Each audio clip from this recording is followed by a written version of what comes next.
गोख्रों इउपिपिएल गोख्रों बिटिआर खुलुमबाय स्टुडिअ दं आङो राकेश रामसियार बे समाव इउपिपिएल राजखान्थि हान्जाया बे समाव 1 खालारनिफ्राय एबा 1 नभेम्बरनिफ्राय 6 नभेम्बरसिम मोनसे मटर साइकेल टुर हाबाफारि लादों इउपिपिएल राजखान्थि हान्जाया थारैनो मख'नांगोन जे बे समाव जे बिटिआर ओनसोलनि माखासे मानि जेंना आरो माखासे मानि थासारिखौ नोजोर बोनानै इउपिपिएल राजखान्थि हान्जाया दिनैनिफ्राय एबा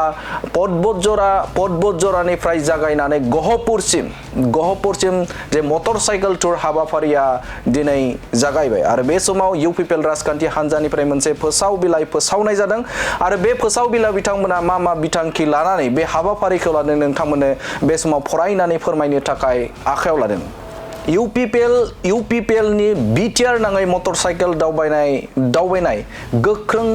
इउपिपिएल गोख्रों बिटिआर बिथांमोना बेफोरबायदि लिरदों आरो बेनि उनाव बिथांमोना फोरमायथिदों जे बिथांमोना जे बे हाबाफारिखौ मानि थाखाय एबा मा जाहोनाव लादों फोरमायनो थाखाय आरो बेखौ सोर बेखौ लिड खालामगोन बेनि सायावबो बिथांमोना बे फोसाव बिलाइनि गेजेरजों बिथांमोना रोखायै फोरमायथिनो हादों फारि फोरमायनो थाखाय आखायाव लादों।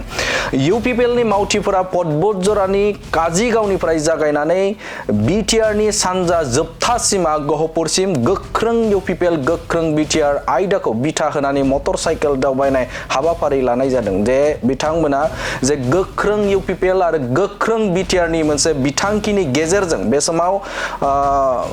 इउपिपिएलनि मावथिफोरा जे पदबतजरानि काजिगावनिफ्राय लानानै बिटिआरनि जोबथा सिमा गहपुरसिम गोख्रों इउपिपिएल गोख्रों बिटिआर आयदाखौ लानानै बिथांमोना मटर साइकेल दावबायनाय हाबाफारि लादों आरो बे दावबायनाया 1 नभेम्बर अक्ट'आव जागायनानै 6 नभेम्बर 2025 इं अक्ट'आव जोबगोन आरो बे दिनैनिफ्राय जागायदों आरो बे पदबतजरा काजिगावनिफ्राय जागायदों आरो बियो 6 नभेम्बरसिम जागायगोन आन्थोरजयै बिथांमोना बे हाबाफारिखौ लादों। बे दावबायनायखौ इउपिपिएलनि मानगोनां आफादगिरि आरो बिटिआरनि बारग' गाहाय मावफुं सोद्रोमा मुस्रि प्रमद बर'आ बेखेवनानै होगोन आरो बे दावबायनायखौ इउपिपिएलनि गाहाय नेहाथारि श्री राजु नार्जारि बिथाङा दैदेनगोन आरो गासै 52 ता मटर साइकेल जागायनायनिफ्राय जोबजासिम दावबायगोन आरो बिथांमोना बेवहाय सिगाङाव आगुआव फोरमायथिदोंमोन जे बेखौ आफादगिरि इउपिपिएल राजखान्थि हान्जानि आफादगिरि प्रमद बर'आ बिथांमोना जागायगोनखौ फोरमायदोंमोन थिग बेबायदि नोंथांमोना नुनो मोनदों दिनै बे समाव पदबतजरानि काजिगावनिफ्राय बे हाबाफारिखौ जागायबाय आरो बेखौ दैदेनदों राजु नार्जारि बिथाङा एबा इउपिपिएल राजखान्थि हान्जानि गाहाय नेहाथारि राजु नार्जारिया बे समाव बे मटर साइकेल टुरखौ लिड खालामदों। बे मटर साइकेल दावबायनायखौ बावैसो सिगां जानाय हिंसायारि जाथायफोर जेरै क'क्राझारनि रेलवे स्टेशनाव आईईडी बेफ्रुनाय ओनसोलाव गोजोन थासारिखौ गुबुंले खालामनो नाजानाय फुजा फालिनाय समाव उदां जौ जुवा होनाय लाइमोनफोरनि गेजेराव फेग्रा मुवा बाहायनाया बांनाय बायदिखौ नोजोर होनानै लानाय जादों आरो बेवहाय रोखा फोरमायथिदों जे क'क्राझाराव नोंथांमोना नुनो मोनदों जे क'क्राझार आरो सालाकाटिनि गेजेराव बे समाव आईईडी बेफ्रुसारनाय नोंथांमोना नुनो मोनदोंमोन आरो मोनसे आब्रुथि गैयै थासारि जोङो फुजा मेलाफोराव बे समाव नुनो मोनदों जे माखासे जे आयेन बेरेखा जौ जुवा होनाय बेफोरखौ नुनो मोनदों आरो बेनि अनगायैबो बे समाव जे लोंनाय सोबनाय माखासे जाय जोंनि थासारिखौ गाज्रि खालामो बैफोरखौ नोजोर बोनानै बा बेनि बेरेखायै बे समाव बे टुरखौ लानाय जादोंखौ फोरमायथिना बिथांमोना होदों। बेजों लोगोसे भारत संबिजिरनि 280 दफाखौ 125 थि सोदांनायनि आरो बिटिआर गोरोबथानि दफाफोरखौ मावफुंनो रादाय होनाय बायदि गुबुन आयदाफोरजों लोगोसे बिटिआरनि बियाबफोरखौ दानि मोन 40 निफ्राय 60 बियाबसिम बांहोनायफोरनि सायाव सांग्रांथि बांहोनायनि थांखिजों बे हाबाफारिखौ लानाय जादों। थारैनो मख'नांगोन जे बे समाव बिटिआर गोजोन गोरोबथा बे गोजोन गोरोबथानि 125 थि संबिजिरा सोदांनाय बेखौ मावफुंनाय आरो बिटिआरनि दफाफोरखौ एबा बिटिआरनि जाखिनि आद्रा थानाय दफा बे दफाखौ मावफुंनाय आरो 40 बियाब आथिखालाव दङ आरो बेखौ 60 ता बांहोनायनि सायावबो बे टुरखौ लानाय जादोंखौ फोरमायथिदों। गुबैयै बे मटर साइकेल दावबायनायखौ गाहायाव होनाय थांखिफोरखौ लानानै खालामनाय जादों बेवहाय गुबै थांखिखौ बिथांमोना फोरमायथिदों गासै बेवहाय मोन स्निटा बेवहाय रोखायै फोरमायथिना होदों बिथांमोननि थांखि एबा बे समाव मटर साइकेलजों दावबायनाय हाबाफारिनि मोन स्निटा आयदाखौ बिथांमोना रोखायै फोरमायथिदों फोरमायनो थाखाय आखायाव लादों UPPL दोलोनि इसिङारि आफादखौ गोख्रों खालामनाय UPPL राजखान्थि हान्जानि जे इसिङारि आफादखौ बा इसिङारि दाथायखौ गोख्रों खालामनो थाखाय बे मटर साइकेल टुरखौ खालामनाय जादोंखौ फोरमायथिदों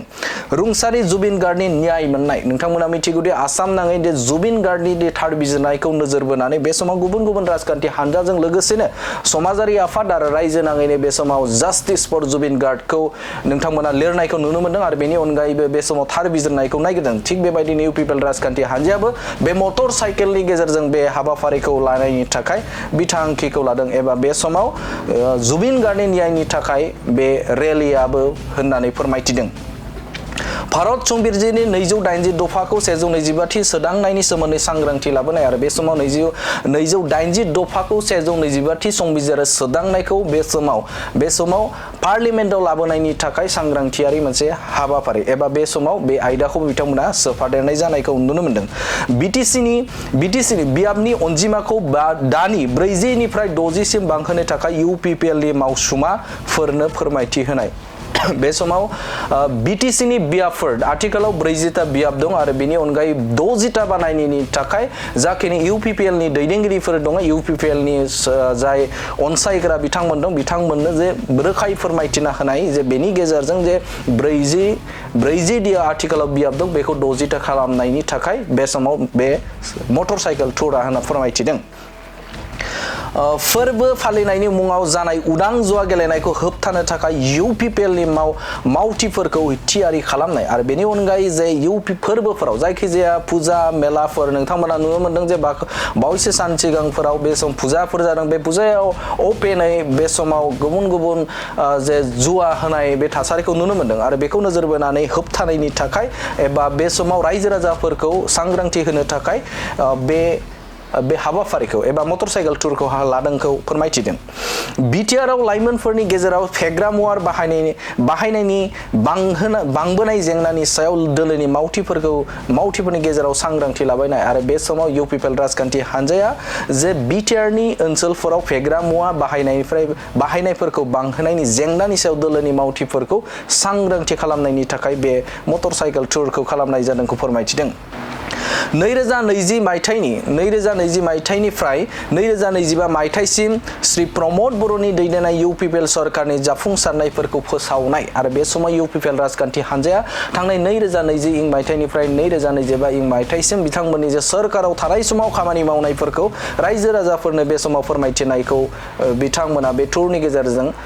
रायजो राजाफोरनो फोसावथाय होगोनखौ फोरमायथिदों बैफोर थांखिनि अनगायैबो बे मटर साइकेल दावबायनायनि गेजेरजों UPPL नि मावथिफोरखौ बिटिआरनि बायदि मोगथां थासारिफोरनि सायाव सांग्रांथि लाबोनाय आरो बिसोरनि सोलोंथायारि बांहोनो थाखाय खुंनाय जादों मटर साइकेल दावबायनायनिफ्राय मोननाय मोनदांथिखौ बिटिआरनि आबुं जौगाथायनि थांखिजों इयुननि हाबाफारिखौ मिथिहोनाय आरो बेनि अनगायैबो जे बिटिआर जिहेतु बे मटर साइकेलनि गेजेरजों जे ओनसोलफोराव बा गुबुन जायगाफोराव माखासे जेंनाफोर दं बे जेंनाफोरखौ इयुननि समफोराव माबोरै सुफुंनो हायो बेनि सायाव दोलोआ हाबा मावनाय बेखौबो बेवहाय मिथिहोदों UPPL समान मोनथाय आरो समान खाबुफोर आरो समान जौगाथायनि थान्दैथि जानायलाय बिटिआर नोगोरारिफोरनि मददजों बैफोर थांखिफोरखौ मोनफुंनो थाखाय गासैबो रोखोमनि नाजानाय जागोन आरो बैफोरखौ जिहेतु UPPL राजखान्थि हान्जाया गावसोरनि समान खाबु आरो समान जौगाथायनि थान्दै जानायलाय बिथांमोना बिटिआरनि नोगोरारिफोरनि मददजों बेफोर थांखिफोरखौ मोनफुंनायनि थाखाय गासैबो रोखोमनि नाजानाय जागोनखौ फोरमायथिदों जों समाजनि गासैबो थाखोनि सुबुंफोरखौ बिटिआरआव मटर साइकेल दावबायनायखौ जाफुंसार होनो थाखाय मदद आरो हेफाजाब होनो थाखाय गुरै खावलायनाय जायो आरो बेनि अनगायैबो बे मटर साइकेलनि गेजेरजों रायजो राजाफोरखौ बिथांमोना खावलायदों बे फोसावथायनि गेजेरजों खावलायदों जे बे मटर साइकेलखौ आबुङै जाफुंसार होनायाव हेफाजाब होनो थाखाय खावलायदों बेनो जादोंमोन UPPL राजखान्थि हान्जानि 1 खालारनिफ्राय एबा 1 नभेम्बरनिफ्राय 2 नभेम्बरसिम लानाय जे बिथांमोन जे मटर साइकेल दावबायनाय हाबाफारि जाय हाबाफारिया दिनै क'क्राझार जिल्लानि सिङाव थानाय बे समाव पर्बत जरानिफ्राय जागायनानै बे गहपुरसिम बे दावबायनाय हाबाफारिया जागोन आरो बिथांमोना गासै मोन 7टा आयदाखौ लानानै बे समाव बे मटर साइकेल दावबायनाय हाबाफारिखौ लानायखौ बिथांमोना मोनसे फोसावथाय बिलाइनि गेजेरजों फोरमायथिनायखौ नुनो मोनदों। बे समाव नोंथांमोननो इउपिपिएल राजखान्थि हान्जानि